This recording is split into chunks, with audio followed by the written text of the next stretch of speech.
અમરેલીના સાવરકુંડલામાં RTI activist doctor Rajesh Mehta પર હુમલો કરવામાં આવ્યો। 20 થી 30 લોકોના ટોળાએ તેમને માર માર્યો હોવાના ડોક્ટર રાજેશ મહેતાએ આરોપ લગાવ્યો છે।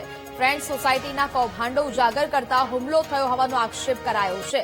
કૌભાંડના સબૂત એકઠા કરવા ધારાસભ્ય મહેશ કસવાલાના ઘરની બહાર ફોટા પાડતા હતા। વાહનોના પાડતા હતા ફોટા તે સમયે જ ભાજપના કાર્યકર્તાઓનું ધ્યાન જતા તેમને માર મરાયાનો આક્ષેપ છે।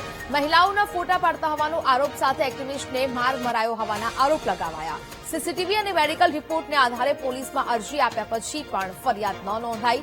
ધારાસભ્ય મહેશ કસવાલાના ડ્રાઈવર પર હુમલાનો આરોપ લગાવવામાં આવ્યો છે। ભાજપ જિલ્લા મહામંત્રી જ્યાં પ્રવીણ સાવજ, મહામંત્રી રાજુ નાગરેજા અને હેમાંગ ગઢિયા પર આરોપ લગાવાયા છે। વહેલી તકે ફરિયાદ નોંધીને કાર્યવાહી કરવાની માંગ કરાઈ છે। हमारी सोसाइटी पर हमारा घर पास है एक सोसायटी है एम 5 करोड़ कौभांड અને બીજી અન્ય એના દબાણો ગેરકાયદેસર બાંધકામો અને એ બાબતે અમે ફરિયાદ કરી। એમાં ધારાસભ્યના પણ એને દિવાલનું દબાણ કર્યું વગેરે।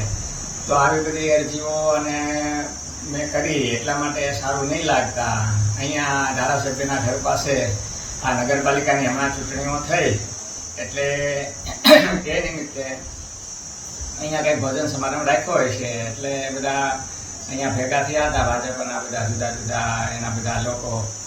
એ સમયે મારા ઘર પાસે એ બધી અડચણ એવું વારે વારે આવી રીતે અમને હેરેસમેન્ટ કરવાનું કરે છે એટલે હું મારી રીતે એના પુરાવા માટે હું ફોટાઓ પાડતો હતો। એટલે પછી એક કાવતરું કરી અને આ ધારાસભ્યના ઈશારે આવી અને મારા ઉપર બધાએ ભેગા થઈ અને મારા ઉપર હુમલો કરી અને મને માર માર્યો અને ગાળો દીધી। આ એક જાતનું મોબ લિન્ચિંગ મારી નાખવાનું જ કાવતરું હતું પરંતુ હું બચી ગયો।